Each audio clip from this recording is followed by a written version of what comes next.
Bonjour à toutes et à tous et bienvenue à cette nouvelle conférence en ligne organisée par VK en partenariat avec la FIGES, l'association Finance Gestion, Évaluation des collectivités territoriales. Webconférence aujourd'hui consacrée au dispositif de contractualisation financière. Je suis Julien Prévoto, responsable des collections éditoriales et des solutions médias pour les éditions VK. J'aurai le plaisir aujourd'hui d'animer cet événement. Au cours de cette webconférence, vous pourrez poser vos questions via la fenêtre questions que vous pouvez voir dans l'interface GoToWebinar sur la droite de votre écran. Nous tenterons d'y répondre pendant notre session de questions-réponses. Au terme de cette webconférence, nous consacrerons une dizaine de minutes à cette session. Enfin, nous vous informons que cette webconférence donnera lieu à un enregistrement qui sera mis en ligne. Vous pourrez donc visionner à nouveau cet événement dans les jours à venir. Nous avons donc le plaisir aujourd'hui d'accueillir deux intervenants. Avec nous donc en direct depuis Tours, Monsieur Frédéric Fievet. Frédéric Fievet, vous êtes DGS à la ville de Tours et administrateur de la FIGES. Bonjour. Bonjour. Avec moi en studio, Monsieur Luc-Alain Verviche. Vous êtes directeur des études de la Banque Postale et par ailleurs administrateur de la FIGES. Bonjour. Bonjour. Alors, les dotations de l'État aux collectivités locales ont toujours reflété la relation entre le pouvoir central et celui des représentants de la France décentralisée, les collectivités territoriales. Le pilotage de l'évolution de la dépense locale prévue par les dispositions de l'article 29 de la loi de programmation des finances 2018-2022 au travers du dispositif de contractualisation, semble ainsi constituer une rupture avec les pratiques antérieures. Après plusieurs années marquées par une baisse importante des dotations de l'État, parallèlement à une redistribution des compétences et une redéfinition des périmètres après la loi NOTRe, voici donc un nouveau dispositif pour, une nouvelle fois, réaliser des économies sur les dépenses publiques et les collectivités sont amenées à y contribuer massivement. Le dispositif concerne 229 collectivités signataires, vise donc à encadrer l'évolution de leurs dépenses de fonctionnement avec un objectif contraignant, ainsi que leurs dettes. Négociés localement avec les préfets, ces contrats devaient avoir été signés avant le 30 juin 2018. Au-delà du changement de méthode, voire de rupture constitutionnelle, ça n'a pas toujours été très bien reçu dans les territoires, la mise en œuvre d'un tel dispositif, que pouvons-nous nous dire de la réussite ou non de ce nouveau dispositif, alors que les premières réunions, un an après, à l'issue de cette première année, vont se tenir d'ici quelques semaines. Donc, Monsieur Fievet, je vous laisse commencer sur ce dispositif de contractualisation financière, revenir un petit peu sur l'esprit de ce dispositif et puis déjà tirer les premiers enseignements. Oui, merci. Tout d'abord, bonjour à tout le monde. Je me suis présenté très rapidement, enfin Julien m'a présenté très rapidement en tant que DGS de la ville de Tours, donc l'une des collectivités qui est signataire des contrats dits de Cahors, je reviendrai sur ce terme, mais plus précisément ma présence est aussi en tant qu'administrateur de la FIGES, qui est une association qui regroupe des praticiens des finances, des collectivités, de l'ensemble des collectivités, départements, régions, intercommunalités et villes. Et dans ce cadre-là, la FIGES a fait partie d'un groupe de travail précisément sur la contractualisation en lien avec France Urbaine et la DCF.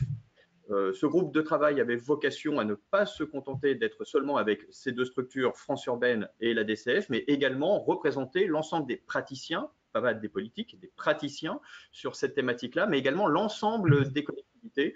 Notre apport a donc été, entre autres, de faire participer des régions et des départements à cette réflexion qui ne concerne pas que le bloc local, mais l'ensemble des collectivités. Voilà, je précisais ce petit élément et j'en profite juste pour terminer sur le volet de la FIGES pour rappeler que cette association qui regroupe donc des praticiens se regroupe chaque année dans le cadre de ces assises qui se tiendront au Havre collectivité et lieu qui me tient particulièrement à cœur, car j'ai été également DGS du département de la Seine-Maritime et ces assises se tiennent les 26 et 27 septembre prochains. J'en termine là pour ce petit point de publicité, si je puis dire. Revenons à notre sujet phare, qui est la contractualisation, telle qu'elle apparaît dans le cadre de la loi de programmation des finances publiques de 2018 à 2022, car c'était là l'élément porteur en termes de droit sur ce texte. Et ça s'inscrit dans un élément structurant. Cet élément structurant, c'est la situation des comptes publics de la France, que l'on peut voir là sur quelques graphes, mais que vous connaissez tous. C'est juste pour rappeler ce contexte, qui est un contexte en fait de forte dégradation des finances publiques en France, notamment depuis les années 2008 et la crise de 2008. La crise financière que l'on peut donc apercevoir sur le graphique de gauche, notamment, a entraîné un creusement énorme et très marqué des comptes de l'État, ce qui est logique. La collectivité, si je puis appeler ça, au niveau de l'État, est une structure avec une élasticité forte au niveau de ses recettes. Il y a une forte chute des recettes de l'État et accompagné avec des dispositifs de relance. C'est donc l'État qui a vu, en fait, qui a porté budgétairement le poids de la crise financière et qui a vu un creusement extrêmement marqué de son déficit. Là-dessus, on est tous concernés car les critères de Maastricht concernent l'ensemble du bloc secteur public. Et alors que nous flirtions à l'époque autour des fameux critères de 60% du déficit, tout d'un coup, depuis 2008, il y a eu un creusement extrêmement marqué et nous sommes maintenant juste à la frontière des 100% d'endettement ramené en pourcentage du PIB. Donc, un contexte fort qui est marqué par une contrainte extrêmement marquée du secteur public. Là-dessus, vous voyez sur le graphique de droite la montée de cette dette en pourcentage, et on s'aperçoit que les collectivités, en fait, pèsent peu. On est tous dans le même bain, mais on pèse peu si on regarde juste la dette. La dette prise seule, les collectivités locales ont plutôt un excédent en plus en termes de financement et pèsent peu en termes de stock. Ceci étant, les collectivités locales sont partie prenante du point de vue de l'État et du point de vue de Bercy, tout particulièrement sur deux points. Premier volet, au titre de nos recettes, nous avons des dotations de l'État et ces dotations de l'État sont une dépense pour l'État et une recette pour les collectivités et nous pesons par définition sur l'ensemble des dépenses de l'État et il y a une volonté de résorption de ce déficit et donc on va jouer, les collectivités locales sont partie prenante sur ce volet-là. Deuxième point, les prélèvements donc obligatoires. Les prélèvements donc obligatoires, c'est le côté recettes, et donc quand on parle de déficit, c'est également dépenses et recettes.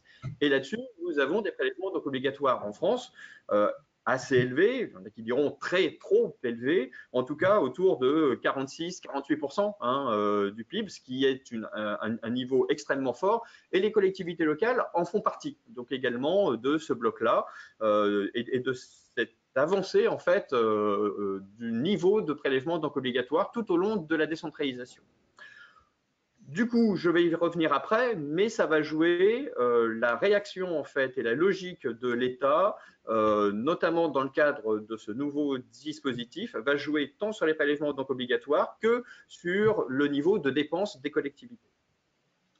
Revenons mais maintenant sur la nouveauté au titre de la loi de programmation des finances publiques de 2018 à 2022. Nous sommes là dans le cadre d'un nouveau quinquennat. C'est important, il y a toujours des phases. Et là, on est très clairement sur le marqueur du nouveau quinquennat issu de l'élection présidentielle de 2017 et de Macron. Dans ce cadre-là, une ambition forte. On le voit, c'est un peu logique, les lois de programmation sont toujours très ambitieuses. Là, une ambition extrêmement marquée, extrêmement forte, de résorption du déficit public pour arriver jusqu'à moins 2 points de PIB sur ce déficit, tant sur le conjoncturel que sur le structurel, de 2017-2018, on est sur cette loi de programmation, à 2022. Donc, une ambition extrêmement marquée. ce qui veut dire qu'il faut jouer sur le solde de l'ensemble des acteurs. Quand on regarde l'ensemble des acteurs, on s'aperçoit que nous avons les administrations publiques centrales, avec une volonté de passer de moins 3,4 à moins 1,8 à terme. Je rappelle que nous sommes concernés via les dotations de l'État. Et par ailleurs, les administrations publiques locales qui jouent dans le critère de Maastricht, qui sont déjà en excédent de financement, on peut le voir ici avec le plus 0,1, ça veut dire en gros qu'on rembourse plus que l'on contracte de la dette, c'est ça le sens de cet excédent de financement à fonds de roulement constant. Petite précision. L'ambition est extrêmement forte et ça va être l'objet, mais d'ailleurs, d'une des critiques qui peut être portée au dispositif. La Cour des comptes a porté, et une personne très importante qui est Luc-Alain Verviche va y revenir donc également sur ce sujet, avec une ambition d'être sur un plus 0,7%. C'est l'impact, en fait, le poids des administrations publiques locales dans leur ensemble au titre de Maastricht. Donc, une ambition extrêmement forte, c'est-à-dire un désendettement extrêmement marqué de la part des collectivités. On peut passer au slide suivant. Alors, pour comprendre le dispositif, il faut évidemment regarder ce qui s'est passé les dernières années, tant sur les dotations, qui est l'objet du slide que vous pouvez voir ici, que je dirais également, j'y reviendrai, sur les volets au titre de la fiscalité et des prélèvements donc obligatoires. Une petite incise sur ces logiques de prélèvements donc obligatoires. Les collectivités locales, on va dire depuis le début de la décentralisation, ont connu une forte évolution de leurs dépenses sans que le déficit soit marqué. On le voit bien, on est excédentaire au sens de Maastricht, mais en face, il y a eu une forte évolution de la fiscalité locale. Il est très clair que la fiscalité locale entre 1982 et les dernières années, on va dire il y a une dizaine d'années en tout cas, il est très clair que c'est devenu un élément important et fort. Bercy a ça également en tête, de toute façon, et on sait très bien que lorsqu'on a des recettes, on va avoir donc également des dépenses. Et depuis un certain nombre d'années, on assiste en fait à un détricotage, on va dire, de la fiscalité locale, une réduction, en tout cas, des marges de manœuvre des collectivités sur leur fiscalité. On en arrive actuellement, alors ça a commencé dès 1999 avec la taxe professionnelle, avec la loi Strauss-Kahn, et en 2010, grand moment, suppression de l'ATP avec mise en place d'une autre fiscalité donc économique et avec une baisse dans ce cadre-là du niveau de fiscalité et un moindre pouvoir de taux pour un certain nombre d'acteurs. Les départements, on arrive à avoir une possibilité d'augmenter leur taux qui est réduit et une fiscalité qui ne représente plus que 20 à 22% de leurs recettes de fonctionnement. Les régions, c'était un grand débat, n'avait quasiment plus de marge de manœuvre. Donc, on voit qu'au fur et à mesure, l'État central, entre guillemets, a un objectif de réduire les capacités qu'ont les collectivités d'augmenter leur fiscalité. Dans le cadre du nouveau quinquennat, le marqueur aura été la suppression de la taxe d'habitation, qui est l'une des mesures phares donc annoncées par le président en 2017 dans son programme et qui est l'un des marqueurs là de cette réduction. C'est un autre débat, mais de la réduction du pouvoir d'agir sur la fiscalité des collectivités. Je reviens mais maintenant sur le volet des dotations. Deuxième aspect, et qui va être en lien avec les contractualisations. Les dotations sont effectivement le cordon donc ombilical, financier, on peut dire, entre l'État et les collectivités. Ces dotations ont toujours été, et leur indexation a toujours été un élément fort de débat entre les collectivités et leurs représentants, le CFL, entre autres, le Comité des finances locales, et l'État central. Depuis de nombreuses années, cette discussion a d'abord porté sur les niveaux d'indexation. Durant très longtemps, on bénéficiait, c'était une autre époque, mais d'une évolution positive des dotations de l'État, avec un débat de savoir si cette évolution était donc indexée sur de l'inflation ou au contraire, on pouvait prendre quelques points de croissance. Ça, c'était il y a de nombreuses années maintenant. On va dire que depuis 2008, en tout cas, là, on est, et c'est important, sur un autre mandat, on était sur l'époque Sarkozy et Fillon, si je puis dire. a marqué une rupture avec l'indexation positive des dotations, vu que le débat a surtout été les évolutions entre un zéro valeur ou un zéro valeur donc absolue ou valeur relative. Bon, donc, premier marqueur, 2008, enfin le mandat 2007 à 2012, les dotations de l'État n'évoluent plus. Et puis, il y a eu le mandat précédent, sous François Hollande, qui a fortement marqué les collectivités avec une baisse extrêmement forte de 26% de la DGF, qui est la principale dotation des collectivités. Baisse de 11 milliards d'euros. 11 milliards et demi, pour être exact. Oui. 11 milliards et demi. Comment 500 millions de plus. 11 milliards et demi d'euros. Pas négligeable les détails. Oui. Tout à fait, je suis d'accord, mais une rupture extrêmement forte qui a marqué en fait les esprits avec une baisse des dotations dans la logique. On baisse les ressources. En baissant les ressources, par définition, on va maîtriser les dépenses. C'est certainement ce qui s'est réalisé, mais on arrive maintenant au nouveau dispositif, nouveau marqueur. Slide suivant. Voilà. Nous entrons dans un nouveau domaine, nouvelle méthode, qui est une rupture par rapport à ces baisses unilatérales des dotations de l'État. Cette baisse qui était issue, enfin qui va être gravée en fait, cette absence de baisse, qui va être gravée donc, également dans la loi de programmation, et avec une tentative d'un nouveau principe, une contractualisation. Contractualiser, c'est se mettre d'accord ensemble sur une évolution des dotations de l'État aux collectivités de manière a priori donc intelligente. C'est se mettre d'accord sur une évolution des dépenses pour se mettre d'accord sur également une évolution des dotations. Cette nouvelle démarche peut paraître pragmatique, en rupture avec en tout cas cette baisse unilatérale, et on ne peut entre guillemets que s'en féliciter. S'en féliciter, en même temps, là on en arrive sur un autre volet, quid de la libre administration des collectivités. On entre sur quelque chose qui est tout à fait nouveau, même lorsqu'on était dans une baisse unilatérale, quelque part les collectivités étaient libres après de faire ce qu'elles désiraient. Là on en arrive dans un encadrement fort. En fait c'est un petit peu le pendant de ce qu'on a pu voir avec les réformes Juppé de 1995-1996 du côté du bloc assurance maladie avec l'ONDAM. Là, on est sur la même logique. Il y a l'ODEDEL qui est arrivé, qui est un objectif mais d'évolution des dépenses des collectivités, qui existait déjà depuis peu, qu'on commençait à apercevoir. Et là, il y a une fixation quasiment unilatérale de la part de l'État de ce taux en fait de contractualisation. Grande nouveauté dans ce cadre-là.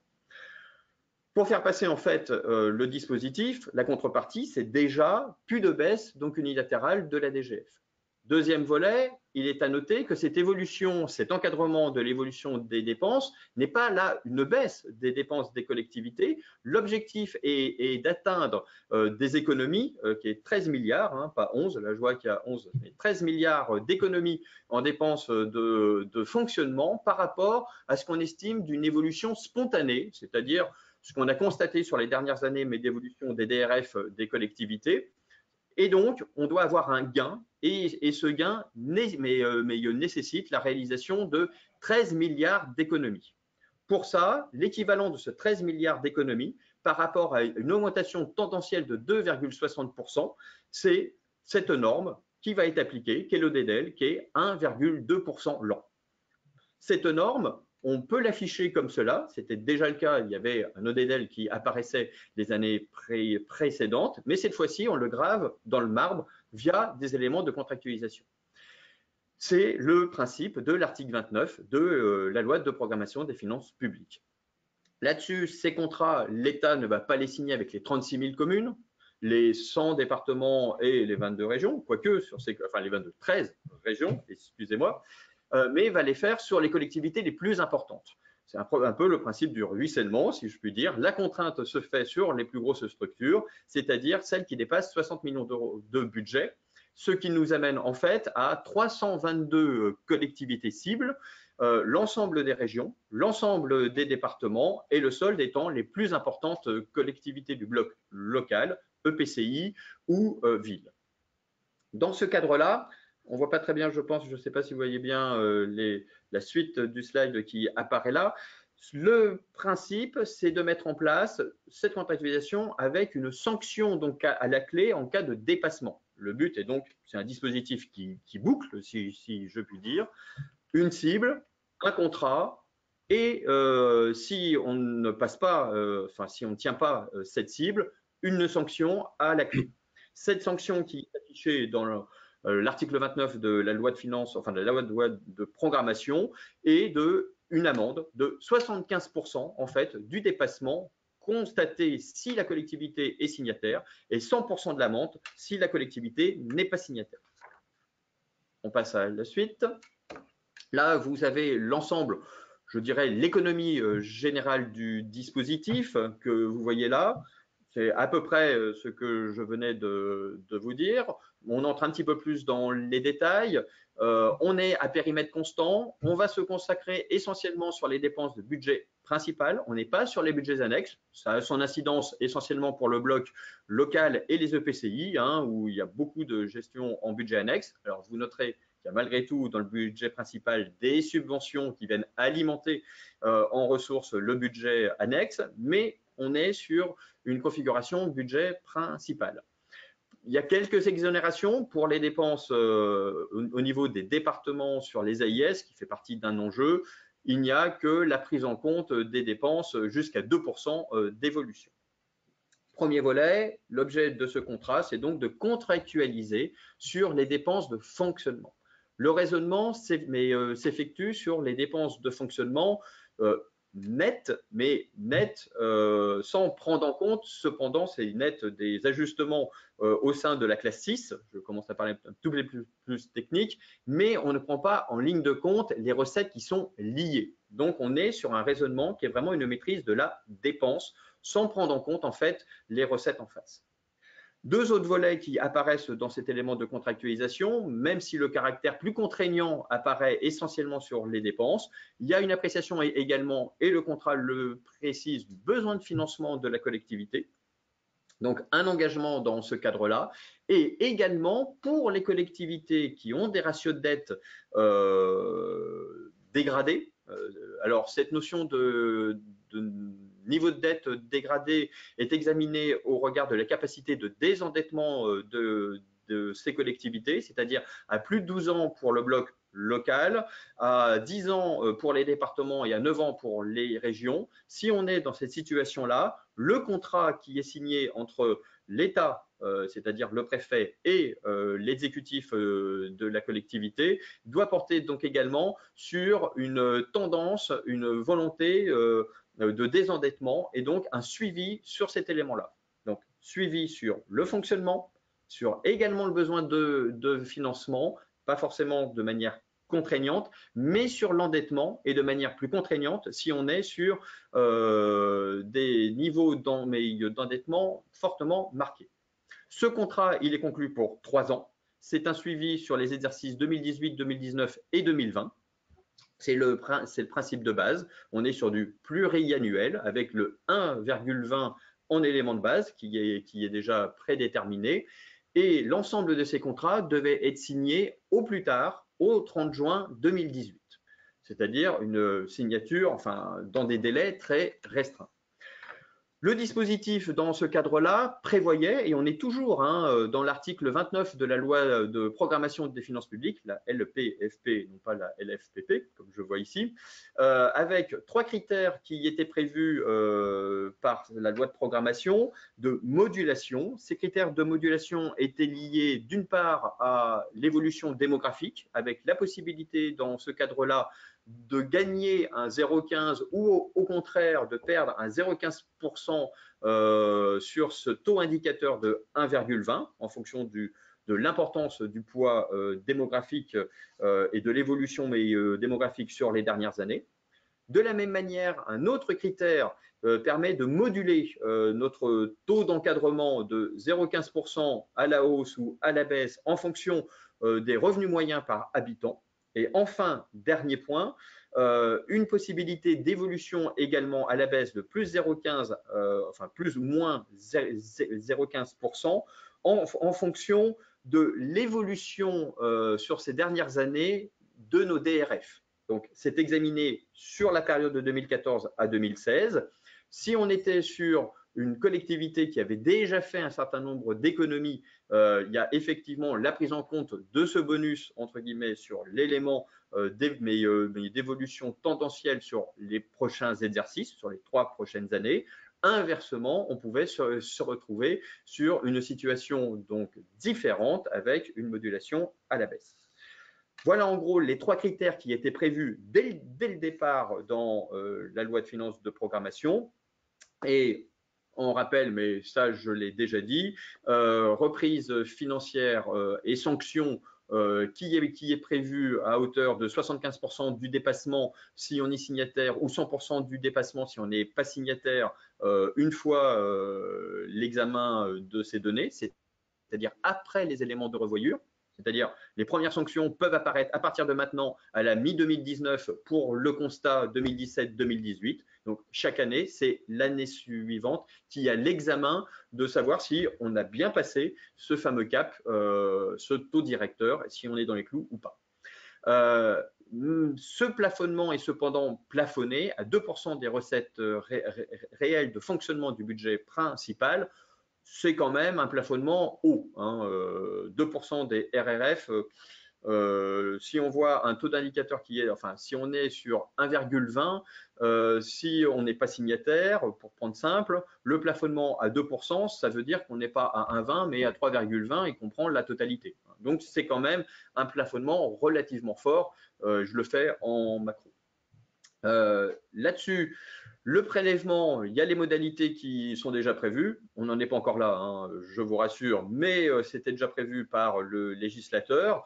Enfin, il y a une carotte qui, malgré tout, était prévue et qui est toujours prévue, c'est un bonus. Mais ce bonus est moins détaillé. C'est un petit peu plus flou. Alors, c'est sur la DSIL, hein, qui est la dotation de soutien à l'investissement local qui est dans la main, en fait, de l'État local, qui est distribuée chaque année. Il y a une annualité dans ce cadre-là. Et il est précisé que les signataires, s'ils sont dans les clous, et rien que le fait de signer, ça a été un élément d'incitation à la signature des contrats, il y a un petit coup de pouce qui est donné sur la DSIL. Bon. Ceci étant, la DSIL, comme elle est à masse constante globalement, au niveau local en tout cas, le bonus n'est pas très clair. Mais il y a l'affichage qui apparaît dans ce cadre-là. Voilà, si je puis dire, succinctement, hein, j'ai essayé d'être très rapide, le dispositif. J'espère que j'ai été clair, mais on y reviendra là-dessus. Je vois qu'il le est déjà cadre est posé. Maintenant, place au premier bilan, du coup, sur ces dispositifs de contractualisation. Oui, tout à fait. Alors, premier bilan, le premier bilan, c'est déjà l'état des signatures des contrats au 1er juillet 2018. Ce bilan était surtout très important pour l'État, pour la crédibilité du dispositif, mis en place alors avec une volonté forte de Matignon, hein, en tout cas, qui est affichée. Il est très clair que la contractualisation n'apparaissait pas, en tout cas, dans le programme du président Macron. Si la suppression de l'ATH donc apparaissait, ça n'apparaissait pas pour ce qui est de la contractualisation. On est plutôt sur un objectif cible qu'on retrouvait à l'origine du côté de Matignon. Donc, premier bilan de manière importante, le niveau de signature et des signataires. Alors, ça, c'est un focus d'il y a un an, hein, presque. C'était au 1er juillet 2018.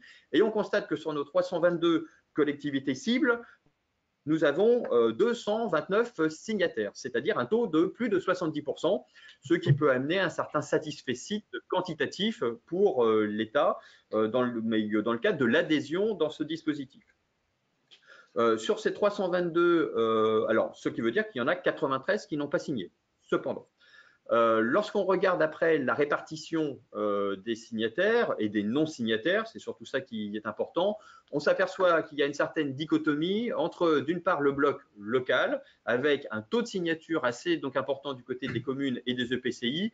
Et d'ailleurs, c'est la posture qu'on a retrouvée au niveau des associations d'élus. Hein. France Urbaine était très porteur, en fait, de ce principe de contractualisation à ce moment-là, hein, très critique également après et sur la recherche d'assouplissement et de retraitement, mais porteur du dispositif.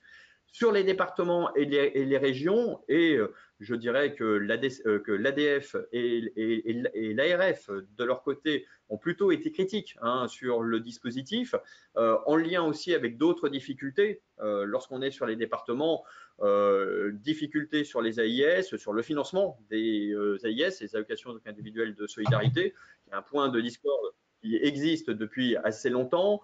Point d'actualité sur les MNA, les mineurs non accompagnés. Bon, une querelle assez donc importante qui explique un nombre, un prorata en tout cas de signataires plus faible sur les régions et sur les départements, où on voit 46% des départements ont signé et seulement 53% des régions. Est-ce qu'on peut, à ce stade, considérer que la non-signature par de nombreux départements est aussi une conséquence des transferts de compétences suite à la loi NOTRe? Est-ce qu'il y a une fronde qu'on peut constater au niveau des départements? Oui, alors peut-être moins sur la loi NOTRe, même s'il y a une contestation également du côté des départements sur la loi NOTRe, que sur les sujets donc épidermiques, sur le financement des AIS, du RSA, de l'APA, de la PCH, de tous ces sujets-là, qui est un conflit, je dirais, qui a maintenant presque une décennie, entre l'APA existe depuis 2002, la problématique du RSA et son explosion date des années 2008-2009 après la crise. C'est un sujet fort en fait, et c'est surtout ce volet-là, on peut dire, du côté des départements. Globalement, en tout cas, le fait que ces grosses collectivités que sont les départements et les régions soient un peu moins signataires que le bloc local explique que le taux de couverture, lorsqu'on ramène sur le poids des budgets, je rappelle que l'ensemble des signataires potentiels amenait à 115 milliards d'euros.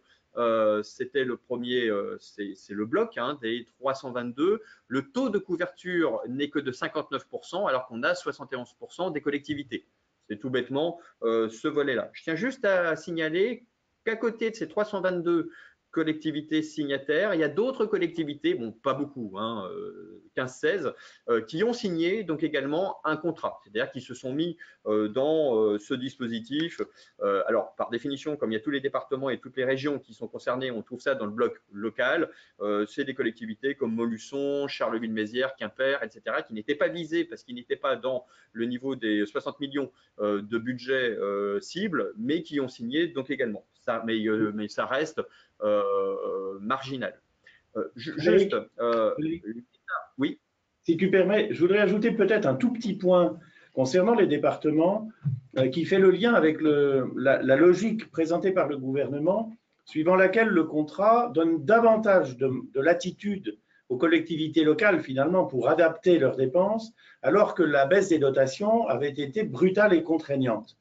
Mais quand on regarde la façon dont la baisse des dotations a eu lieu pour les départements, elle était vraisemblablement plus péréquatrice et plus respectueuse des situations individuelles, alors que dans le cas des contrats départementaux, la modulation possible, finalement, a très peu joué.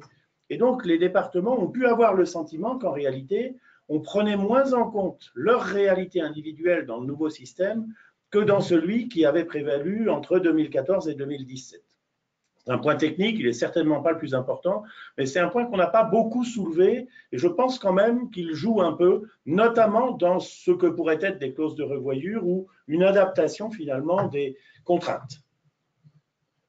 Et on le voit dans les retraitements déjà, et je suis d'accord. Au final, d'un point de vue quantitatif, donc un satisfecit pour le gouvernement, en tout cas, d'avoir donc obtenu 71% de signataires. C'était très important et l'enjeu donc était là.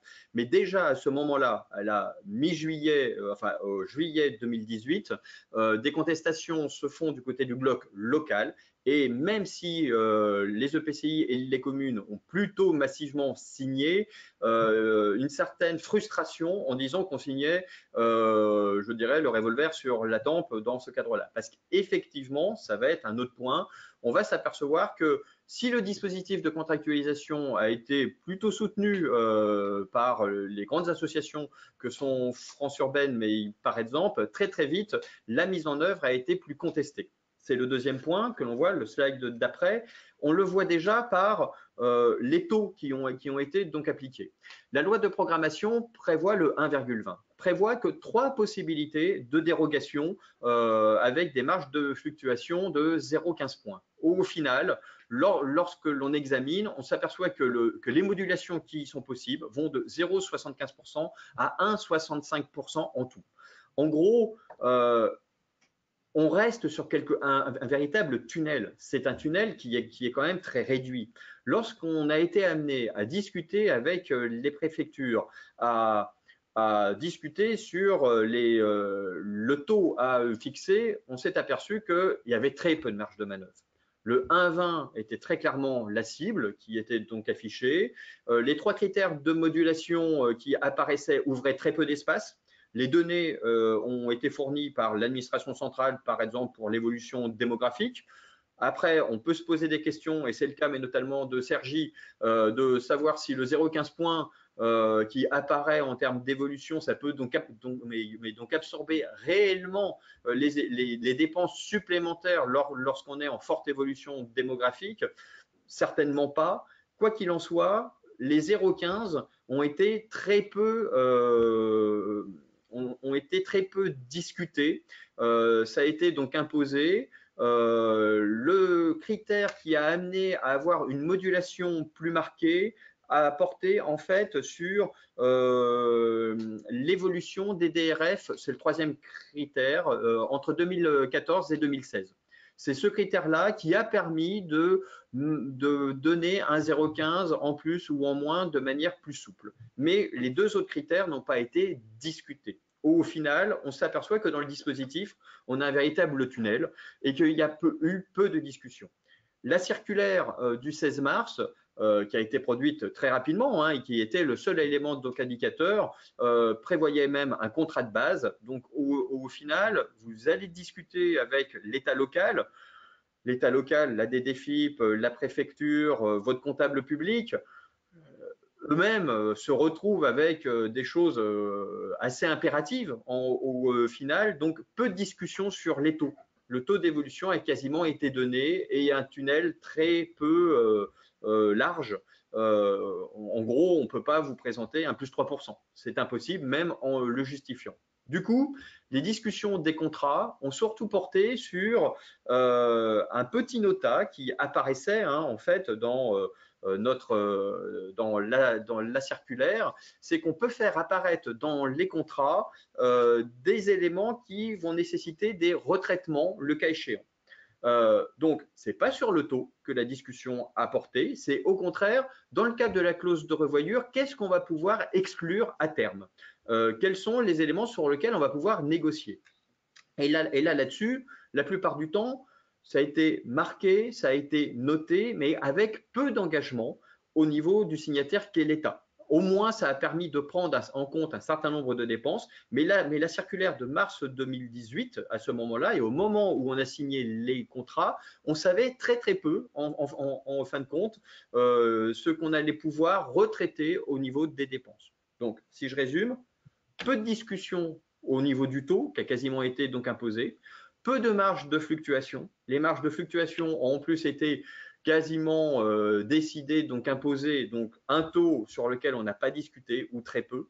Par contre, des possibilités de retraitement avec, dans le cadre du contrat, la possibilité de commencer à discuter sur ce sur quoi on va pouvoir retraiter, examiner la possibilité de détourer un certain nombre de dépenses dans le cadre de la clause de revoyure. C'est cet élément-là qui va faire l'objet. Oui. On va avancer du point de vue du ressenti des acteurs en quelques mots, du point de vue de l'État et des élus, des collectivités, qu'on puisse aborder parler un petit peu, échanger sur l'avenir et maintenant quel est l'état de vers quoi on va avec ces dispositifs de contractualisation. D'accord, très bien. Alors, je vais essayer effectivement de faire plus rapide, vu l'heure. C'est un sujet qui, de toute façon, peut nous amener être beaucoup plus large que juste 1 heure. Alors là, j'en arrive au résultat donc actuel. Hein. On a parlé du résultat quantitatif sur le nombre de signatures qui était le premier volet donc mais important de l'année dernière. Là maintenant, on en arrive, ça y est, au résultat sur les comptes de 2018. Et là, il y a un enjeu qui est extrêmement fort pour l'ensemble des acteurs. Alors, pour les collectivités, nous, donc évidemment, de savoir si une sanction va nous être appliquée ou pas, mais également pour l'État, de savoir si son dispositif fonctionne. Est-ce que ce dispositif, la crédibilité, c'était le nombre de signataires, maintenant, c'est l'efficacité. En gros, est-ce qu'il donne des résultats? Est-ce qu'il permet de maîtriser la dépense locale, qui est l'enjeu de ce dispositif? Les chiffres sont en train de sortir. Luc Alain nous en dira plus après sur cet élément-là, mais globalement, oui. Si on regarde les chiffres, et je reviens juste sur le volet d'avant, excusez-moi, le slide d'avant, voilà, l'analyse qui apparaît là, on s'aperçoit qu'il y a effectivement une maîtrise des dépenses qui est au rendez-vous. Le chiffre qui a dû être annoncé ce matin, c'est que non, sur le taux d'évolution pour les signataires, je parle sous contrôle de Luc Alain, est de moins 0,2%. C'est ça, Luc Alain? Voilà, de moins 0,2%. Donc, en gros, une présentation de dépenses de fonctionnement. C'est celui du ministre. Hein. Celui du ministre, oui, tout à fait. Alors, on savait déjà qu'à la mi-2018, lors de l'examen, on savait que ça allait déjà être sous contrôle, en fait. Alors après, le grand sujet, c'est de savoir si c'est grâce à la contractualisation que les dépenses sont sous contrôle ou est-ce que c'est tout un dispositif ou un processus qui a été donc enclenché avec les baisses de dotation. Ça, c'est un autre débat.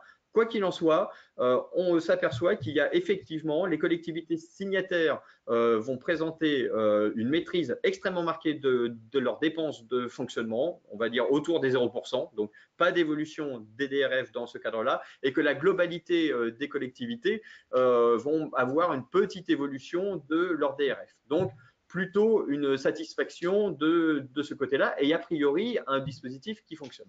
Du côté de la Cour des comptes, les remarques qui s'étaient fait jour dès le rapport sur les finances locales qui date de septembre, c'est s'il y a un avis de principe mais favorable sur la mise en place d'un dispositif de contractualisation, il y a plusieurs critiques. Première critique, un périmètre qui ne prend pas tout le bloc des dépenses. On pense notamment aux budgets annexes. Deuxième critique, une ambition macroéconomique, et là c'est le plus 0,7% du PIB, l'excédent de financement mais des collectivités qui paraît inatteignable, et même si c'est atteignable, peu pertinente. En gros, à 0,7% du PIB, ça veut dire que les collectivités passent leur temps à se désendetter. Bon, au bout d'un moment, on peut se demander si cela a un sens macroéconomique, si ce n'est être rentré dans les dispositifs de Maastricht. Je parle pour le bloc local en tout cas. Donc, ça, c'est l'analyse du côté de la Cour des comptes. On peut passer au slide suivant. Du côté des élus, le ressenti, alors premier ressenti, mais dès le départ, c'était l'un des sujets, une contestation de principe sur une contrainte, mais par rapport à la libre administration des collectivités locales. Ça, c'est quelque chose qui est extrêmement prégnant, qui est marqué. Un certain nombre d'élus préfèrent des baisses de dotation à la limite qui les laissent libres après de faire ce qu'ils souhaitent plutôt que d'avoir un taux directeur qui s'impose à ce bloc de collectivités. Et là, c'est une véritable rupture. Il était signalé que même les non-signataires se sont vus imposer un taux d'évolution. Donc, une contestation assez forte dans ce cadre-là. Deuxième contestation, c'est qu'effectivement, dans les dépenses réelles de fonctionnement qui apparaissent, n'a pas été pris en ligne de compte des dépenses qui sont imposées par l'État. L'État lui-même, alors on pense pour les évolutions de la masse salariale, qui était un élément très important de nos dépenses, que le PPCR est quelque chose qui s'impose aux collectivités, qui n'est pas négocié par les collectivités, donc en tant que tel est imposé, et ces dépenses, mais par exemple, ne sont pas détourées.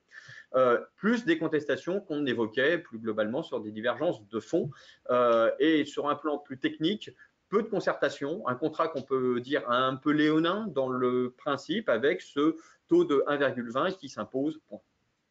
On peut passer maintenant au slide d'après sur la prise en compte des retraitements. Et c'est là le point qui est important quand on parle et maintenant, c'est qu'on s'est aperçu que si le taux était fixe, le débat a porté énormément entre l'État et les collectivités, après les signatures même, sur les retraitements à prendre en ligne de compte.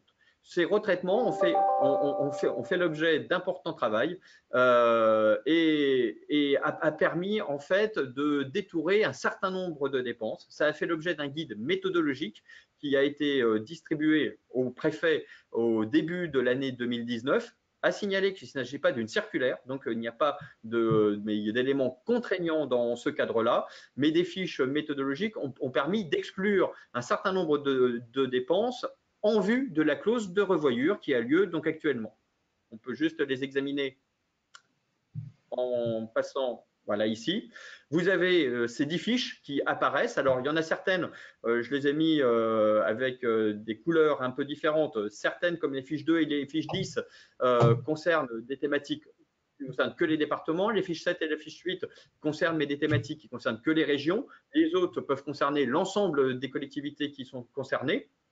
Et tout s'est focalisé en fait sur ces éléments-là, sur ce type de discussion.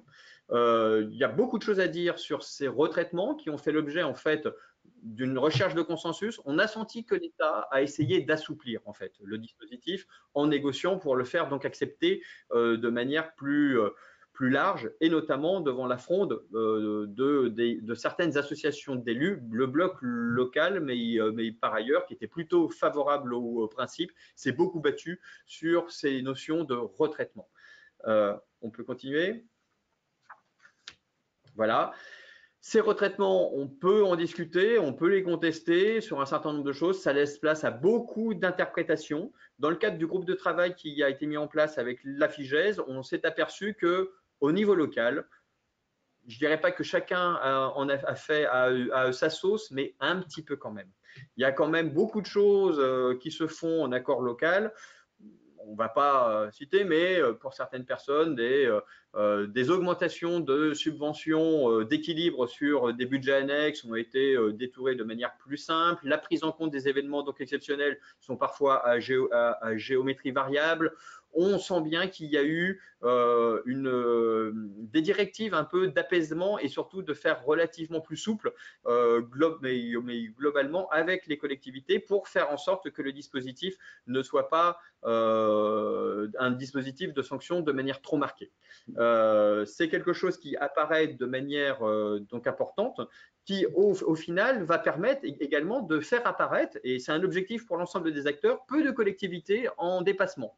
Actuellement, on sait qu'il y en a a priori une dizaine, une vingtaine, on ne sait pas encore. Hein. Il y a un embargo en fait sur la réalité des chiffres à l'heure donc actuelle, mais on sent bien qu'il y a cette recherche mais d'apaisement et faire en sorte qu'il y ait peu de collectivités qui dépassent leur taux et qu'il y ait peu de sanctions financières donc à la clé. Sanctions financières sur lesquelles on peut dire que le juridisme qui doit être appliqué dans ce cas-là va être un peu compliqué. C'était une remarque de la Cour des comptes, hein, vu la manière dont les choses sont négociées, vu la manière dont les choses sont calculées, on peut se demander si une sanction est appliquée à une collectivité, s'il y a un recours au titre de cette sanction, quelle va être la décision du juge sur ce volet-là. On sent bien donc en tout cas qu'il y a cette volonté d'assouplir le dispositif. On voit bien, non pas sur le taux de base, mais sur la manière d'éviter de prendre en compte un certain nombre de dépenses pour montrer en tout cas une maîtrise des dépenses. Voilà ce que vous pouvez dire rapidement. Je suis désolé, je vois que j'ai largement dépassé mon temps de parole. Merci, Monsieur Fievet. Monsieur Verdi, je vous laisse compléter les propos de Frédéric Fievet sur ces premiers enseignements à tirer au terme d'une année de contractualisation. Je crois que les chiffres confirment les lettres, hein, si je puis dire. D'abord, les premiers résultats très très bruts qu'on peut observer sur les dépenses de fonctionnement, c'est que l'objectif de l'État est atteint et qu'il le sera au moins sur les 3 ans. La question du quinquennat étant un petit peu plus délicate à envisager, puisque vous le savez, on aura l'année prochaine des élections municipales et on ne sait pas ce que les nouvelles équipes pourront imaginer en termes de stratégie de dépenses. Mais en tout cas, il est clair que sur 2018-2020, on n'a plus guère de doute aujourd'hui sur le respect de l'objectif.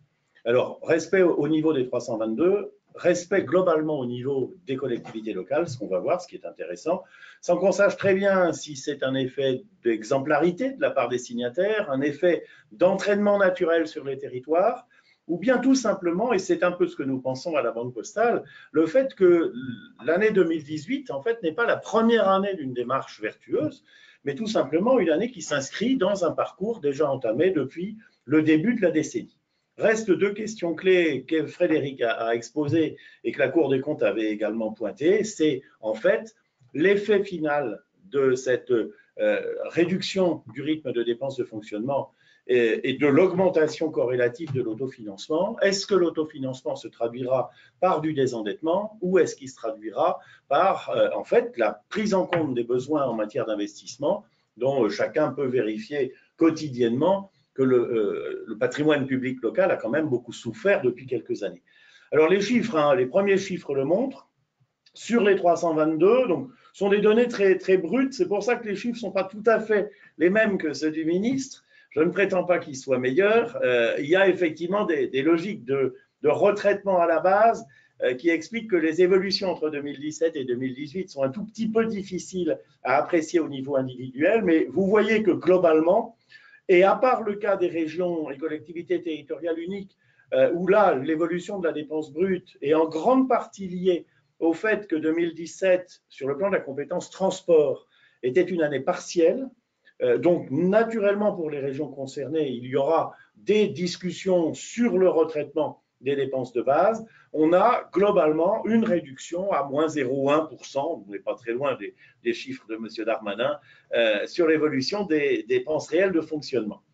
On voit que l'épargne brute dans les 322 atteint 19 milliards d'euros, encore en augmentation par rapport à 2017, que la dette, par ailleurs, à 96 milliards d'euros, est quasiment stabilisée, avec quand même un léger besoin de financement global. Vous voyez que les départements se sont désendettés en 2018, ce que la note de conjoncture que nous avions publiée en septembre laissait bien penser.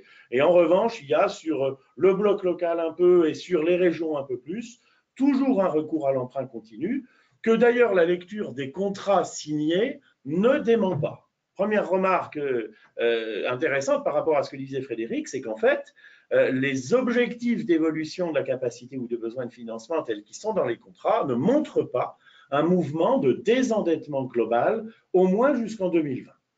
Alors, cet objectif atteint par les 322, il se confirme à l'échelle de l'ensemble des collectivités locales. Vous avez donc sur le tableau de gauche les résultats bruts 2018 en intégrant les budgets annexes qui montrent bien une réduction des dépenses de fonctionnement, en tout cas dans les communes et même dans les départements, mais aussi dans les régions. Seuls les groupements à fiscalité propre connaissant en fait une légère augmentation en 2018, et pour le reste, des indicateurs qui sont globalement satisfaisants, avec une croissance assez marquée des dépenses d'investissement, notamment dans le bloc communal, toutes ces tendances se confirmant sur 2019 de façon assez accélérée dans le bloc communal, c'est normal, c'est la dernière année du mandat, mais avec, vous le voyez aussi peut-être, derrière la croissance continue de l'épargne brute à peu près partout, une croissance également du recours à l'emprunt.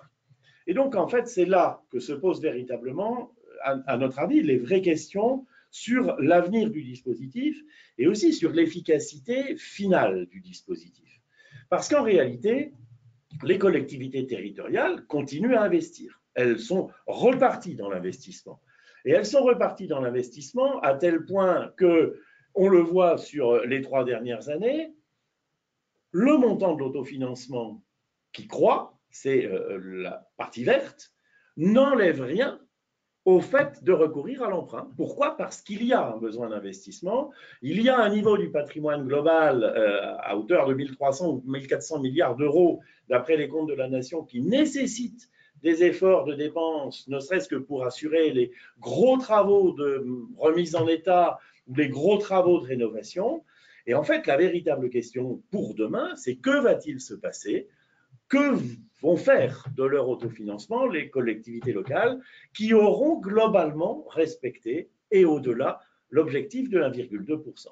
Et si l'on revient sur finalement ce qu'était ou ce qu'est aujourd'hui l'objectif de déficit des administrations publiques. Frédéric a commencé par là. On peut constater que dans le programme de stabilité 2019-2022, l'objectif a été très légèrement atténué, puisqu'au lieu de 0,7 de capacité de financement, on arrive à 0,6 en 2022.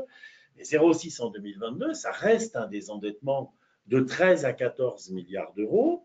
13 à 14 milliards d'euros, pourquoi? Pour permettre aux administrations publiques dans leur ensemble de se rapprocher de l'objectif de l'équilibre, mais avec une situation qui est quand même extrêmement intéressante, c'est que l'État, lui, entre 2020 et 2022, ne fait pas d'efforts pour son compte propre. Et donc, en fait, il attend la réussite du redressement de ces deux partenaires que sont les administrations de sécurité sociale et les administrations publiques locales. Et si ce phénomène ne se produit pas, que peut-il alors arriver? Est-ce qu'on considère que finalement, comme on l'a vu assez fréquemment dans le temps, l'essentiel de l'engagement, c'est qu'il soit dit, et pas nécessairement qu'il soit tenu, et donc finalement, l'horizon ne s'atteignant jamais, l'essentiel est d'avoir des courbes qui y tendent?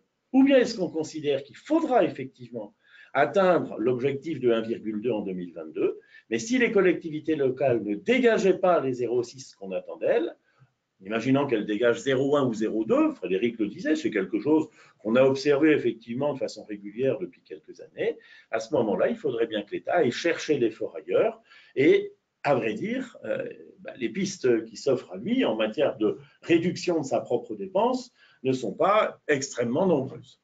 On peut en imaginer d'autres. On peut imaginer, par exemple, effectivement, comme ça a été évoqué, la remise en cause de certaines niches fiscales. On peut aussi imaginer une refonte complète des relations financières entre l'État et les collectivités locales. J'ai beaucoup apprécié le terme que Frédéric a employé au début, qui était le terme de cordon ombilical.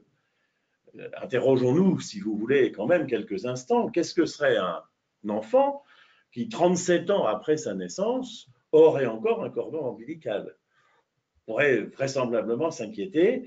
Je pense qu'il y a aujourd'hui une véritable opportunité de reconstruction des relations financières entre les collectivités et l'État. Le contrat, avec les qualités et les défauts que Frédéric a présentés, est un outil, si vous voulez, qui s'inscrit dans ce débat-là. La refonte des systèmes de dotation me paraît en être un deuxième. Évidemment, la refonte de la fiscalité en est un troisième. Et peut-être, effectivement, aboutira-t-on à moyen terme à avoir enfin une situation financière satisfaisante pour l'ensemble des acteurs que finalement on attend un peu depuis les 35 ans de la décentralisation. Voilà un petit peu, si vous voulez, ce que nous pouvons dire. Pour le reste, clairement, la maîtrise de la dette, Frédéric l'a dit, il n'a pas rappelé que le délai de désendettement avait failli devenir un outil de contrainte dans la première version du projet de loi de programmation des finances publiques, mais le délai de désendettement, vous l'avez ici pour l'ensemble des collectivités soumises à contrainte de pilotage, vous voyez que très peu d'entre elles sont en fait aujourd'hui concernées par un niveau d'endettement qu'on pourrait considérer comme excessif. Donc même en faisant porter un effort particulier sur ces collectivités locales, ça n'est pas là que l'État ira trouver les 0,6 points de capacité de financement qu'il pourrait chercher. Je crois que, je ne sais plus si j'en ai encore, si j'ai encore un document un peu publicitaire, puisque chacun en fait, pour rappeler à tous nos auditeurs que bien évidemment, les publications de la direction des études de la Banque Postale sont en ligne dès leur sortie et que nous préparons pour information pour le mois de juin un document qui sera, je crois, assez intéressant sur la fiscalité locale, dont Frédéric a rappelé à quel point c'était un élément structurant aujourd'hui et demain du débat. Absolument. Merci, monsieur Verviche. Monsieur Fievet, peut-être un mot de conclusion suite à l'intervention de monsieur Verviche. Que peut-on dire sur la pertinence du dispositif et sur, je dirais en étant un petit peu prospectif, effectivement, sur son avenir, voire au-delà, qu'est-ce qu'on peut attendre en termes de maîtrise des dépenses des collectivités, voire de l'effort demandé par l'État? Est-ce qu'on ira plus loin? Sur quoi cela va porter? En tout cas, est-ce que le mécanisme est vertueux? Mécanisme vertueux, je ne sais pas si on peut conclure, en tout cas pour savoir si c'est oui ou si c'est non. On peut voir donc en tout cas que les dépenses des collectivités vont être maîtrisées sur la période à peu près du contrat, hein, c'est ce que l'on ressent et c'est ce qu'on peut voir. Cette contractualisation est surtout allée trop vite dans sa mise en œuvre. Je pense que la difficulté a surtout donc été là, trop rapide dans sa mise en œuvre et surtout peu de marge de manœuvre donc au niveau local pour essayer de prendre en ligne de compte des réalités, des complexités que l'on peut voir d'un territoire par rapport à un autre. Si ce dispositif avait vocation à se pérenniser, hein, il faudrait certainement le revoir à l'aune de ces difficultés et de mise en œuvre qui sont liées certainement à cette précipitation dans la réalisation du contrat. Après, on verra bien, hein, l'ODEDEL était devenu une nouveauté, hein, qui date d'il y a quelques années hein, déjà. Le principe de la contractualisation est quelque chose qui est nouveau là. Les résultats montreront que ça sera tenu, mais c'est peut-être pas lié au contrat, c'est certainement lié plus au contexte. Reste à savoir si on veut garder ce principe-là à terme, une fois que les 3 années seront passées hein, de cette première contractualisation, et savoir si c'est un mode de fonctionnement que l'État veut garder comme pérenne dans le cadre de sa relation avec les collectivités.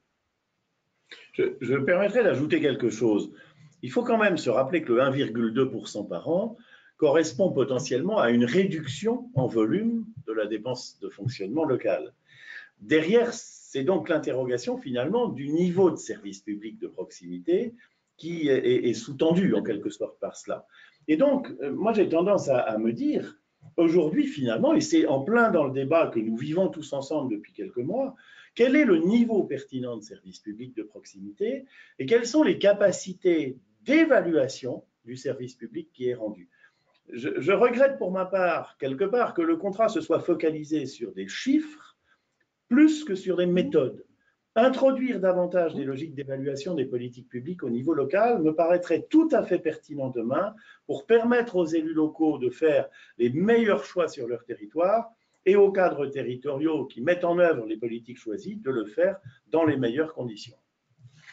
Effectivement. Mais tu as tout à fait raison, Calin. Je pense que ce dispositif, de toute façon, a vocation, s'il doit être pérennisé, à être complété. Et l'évaluation fait partie de cet élément de complétude, l'évaluation des politiques publiques dans sa globalité pour une prise en compte des spécificités dans le contrat de toute façon. Et donc, ça veut dire une marge de négociation tout en respectant un cadre, ce qui n'a pas été le cas actuellement. Il faut être très clair, hein, ce n'était pas le cas de cette première version. On verra bien s'il y a vocation à bonifier le dispositif si on veut le faire perdurer.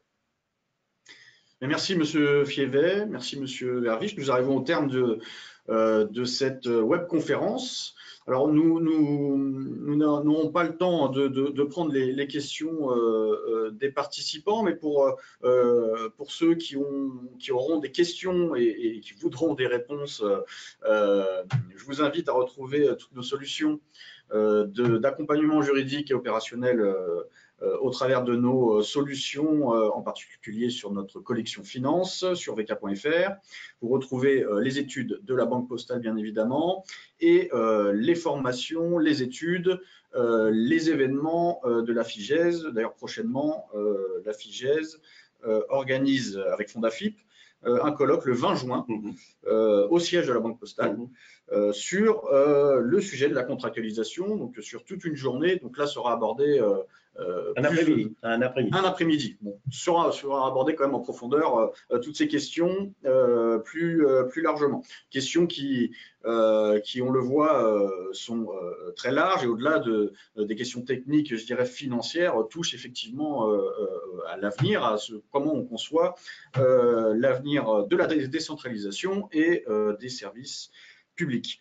Merci infiniment à nos intervenants, Frédéric Fievet depuis Tours, Monsieur Verviche avec nous en studio. Un grand merci à la FIGES, notre partenaire sur cet événement. Et merci à tous pour votre attention. Je vous donne rendez-vous très bientôt pour un nouveau rendez-vous VK, nouvelle webconférence, mardi prochain. Nous changerons de sujet. Nous serons avec Maître Philippe Buteau, avocat au barreau de Paris, et notre partenaire la DGCF. Nous parlerons communication électorale sur les réseaux sociaux. Merci une nouvelle fois. Merci à Laetitia Ligo pour l'organisation technique de cet événement. Je vous souhaite une excellente journée et à très bientôt sur vk.fr. À bientôt. Au revoir.